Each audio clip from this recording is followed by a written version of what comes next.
आज का हमारा टॉपिक है development of resources. Development of resources का मतलब हुआ कि रिसोर्स को हम लोग किस प्रकार से विकास करेंगे, यानी कि किस प्रकार से रिसोर्स को हम लोग बढ़ाएंगे, रिसोर्स में किस प्रकार से तरक्की आए, प्रगति आए, इसी चीज़ों के बारे में हम लोग आज पढ़ेंगे। तो टॉपिक का नाम बेसिकली हमारा डेवलपमेंट ऑफ रिसोर्सेज है। देखते हैं क्या लिखा हुआ resources are vital for human survival as well as for maintaining the quality of life. कितना अच्छा बात लिखा हुआ है। सबसे पहला कहा गया कि resources are vital for human survival, मतलब कि ह्यूमन को यदि सर्वाइव करना है तो फिर रिसोर्स बहुत इंपॉर्टेंट है। जैसे फॉर एग्जांपल आप सर्वाइव कर रहे हैं, आप भोजन खा रहे हैं, भोजन भी अपने आप में एक रिसोर्स है। पानी पी रहे हैं, पानी भी एक रिसोर्स है ना। आप कपड़े पहन रहे हैं, कपड़ा भी आपका एक रिसोर्स है। यानी कि सर्वाइव करने के लिए रिसोर्स बहुत ही इंपॉर्टेंट है।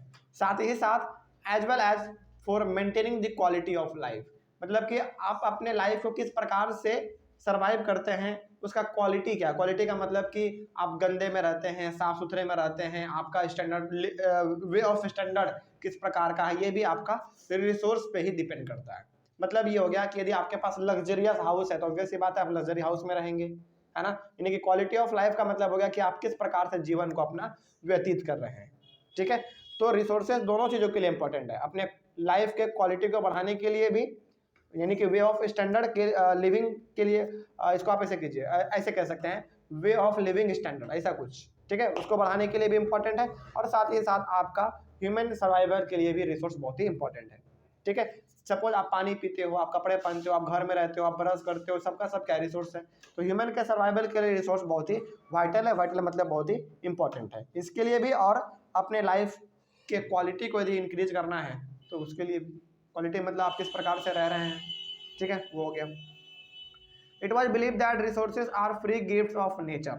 ऐसा माना जाता है, माना जा क्या सही में हकीकत भी है कि जो रिसोर्स है ना वो नेचर के द्वारा हम लोगों को दिया गया है गिफ्ट के रूप में, वो भी फ्री गिफ्ट। मतलब इससे हमको कोई नेचर पैसा वैसा नहीं ले रहा है ना। तो ये नेचर के द्वारा दिया हुआ हमारे पास ऐसा गिफ्ट है जो कि नेचर ने दिया है और वो फ्री है। ठीक है, अब इसका मतलब ये नहीं कि फ्री गिफ्ट है तो जैसे मैं तैसे इस्तेमाल करेंगे, इसका मतलब ये नहीं है। इसका मतलब ये है कि भाई फ्री गिफ्ट है तो इसको संभाल के इस्तेमाल करो, बढ़िया से इसको इस्तेमाल करो। बट रिसोर्स फ्री गिफ्ट तो है, लेकिन but human beings use them indiscriminately and this has lead to the following major problems. Nature ने हम लोगों को रिसोर्स फ्री गिफ्ट में दे तो दिया, लेकिन ह्यूमन बींग्स उसको अंधाधुंध तरीके से, गलत तरीके से उसका इस्तेमाल कर रहा है। यानी कि ह्यूमन बींग्स को उसका इस्तेमाल करना आ ही नहीं रहा है, यदि या फिर आ भी रहा है तो उसको गलत तरीके से इस्तेमाल कर रहा है। इनडिस्क्रिमिनेटली का मतलब हो गया एकदम अंधाधुंध गलत तरीके से उसको वो इस्तेमाल किया जा रहा है। अब ऑब्वियस ये बात है भाई, आप किसी भी चीज़ को गलत तरीके से इस्तेमाल कीजिएगा तो उससे समस्या तो आपके सामने आएगा ही आएगा, है ना।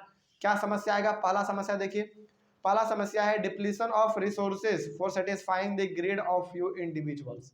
देखिए, किसी एक आदमी के लालच को पूरा करने के लिए हम लोग क्या कर देते हैं, अपने रिसोर्स को डिप्लीट कर देते हैं, मतलब कि उसको बर्बाद कर देते हैं। बात समझ में आया।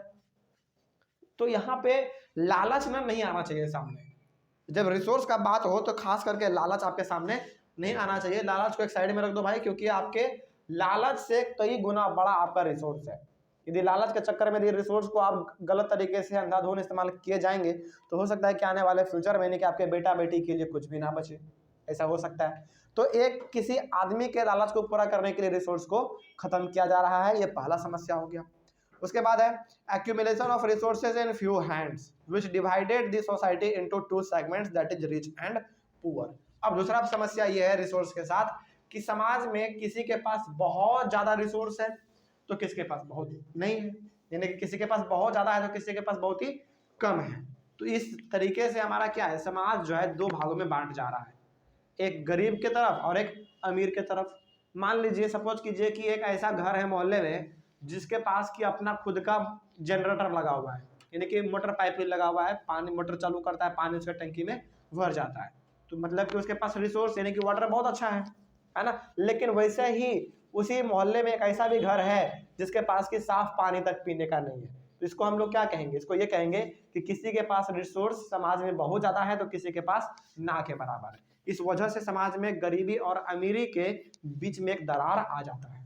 ठीक है, तो रिसोर्स के साथ ये दूसरा समस्या है। तीसरा समस्या क्या है भाई, इनडिस्क्रिमिनेट एक्सप्लॉयटेशन ऑफ रिसोर्स। मतलब ये हो गया कि जितना आपको इस्तेमाल करना चाहिए उससे कई ज़्यादा आप उसको इस्तेमाल कर रहे हैं, वो भी गलत तरीके से कर रहे हैं।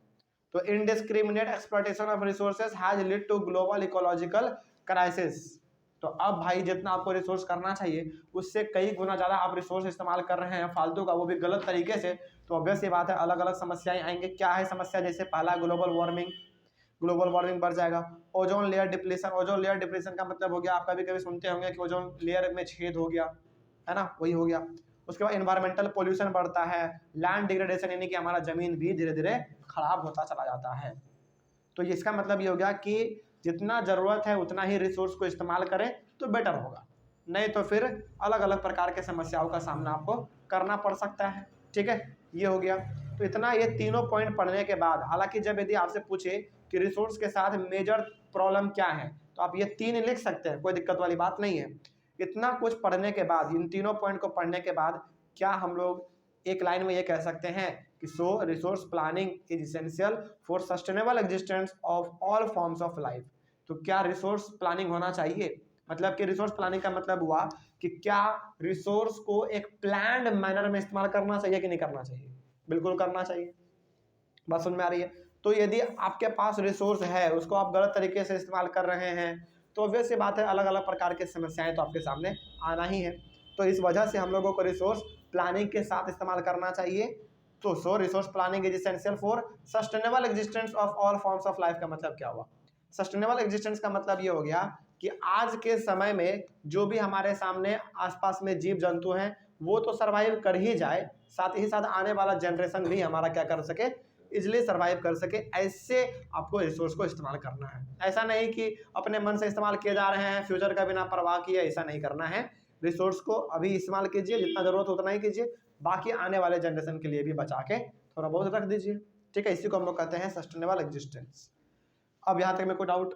तो यदि आपसे पूछ ले डेवलपमेंट ऑफ रिसोर्स में कि 3 मेजर प्रॉब्लम्स रिसोर्स के साथ क्या क्या है, तो पहला तो आप ये बताइएगा कि किसी आदमी के लालच को पूरा करने के लिए रिसोर्स को अंधाधुंध तरीके से खत्म किया जा रहा है, पहला ये बता दीजिएगा। दूसरा ये कि रिसोर्स जो है किसी के पास समाज में बहुत ज़्यादा है तो किसी के पास बहुत ही कम है। ठीक है, जिस वजह से समाज में गरीब और अमीर दो अलग अलग डिवीजन में बंट जा रहा है। और तीसरा बता दीजिएगा कि अलग यानी कि अंधाधुंध तरीके से रिसोर्स को इस्तेमाल करने की वजह से, यानी कि अंधाधुंध रिसोर्स को इस्तेमाल करने की वजह से अलग अलग समस्याएं आ रहे हैं, जैसे कि ग्लोबल वार्मिंग बढ़ रहा है, ओजोन लेयर में छेद हो जा रहा है, इन्वायरमेंटल पोल्यूशन बढ़ रहा है, लैंड हमारा खराब हो जा रहा है। ठीक है, और इस इतना तीनों पॉइंट लिखने के बाद लास्ट में ये पॉइंट जरूर लिख दीजिएगा कि रिसोर्स प्लानिंग जो है वो बहुत ही इंपॉर्टेंट है हर एक प्रकार के जीव जंतु के लिए। ठीक है, अब आ जाते हैं आपके एनसीईआरटी बुक में एक टर्म लिखा हुआ था, हालांकि वो एग्जाम में तो पूछता नहीं है लेकिन बहुत इंपॉर्टेंट हमको लगा और 1-2 बार पिछले साल पूछा भी गया है इस चीज़ को, तो इसलिए हमने यहाँ पे लिख दिया है सस्टेनेबल डेवलपमेंट। देखिए सस्टेनेबल डेवलपमेंट का ना आप मतलब समझ लीजिए, और ये चीज़ 11-12 में भी आपको वर्ड मिलता रहेगा, तो क्यों ना इसके मतलब को अभी ही समझ लिया जाए। क्या होता है सस्टेनेबल डेवलपमेंट का मतलब? देखिए लिखा हुआ है sustainable development means development should take place without damaging the environment and development in the present should not compromise with the needs of the future generation।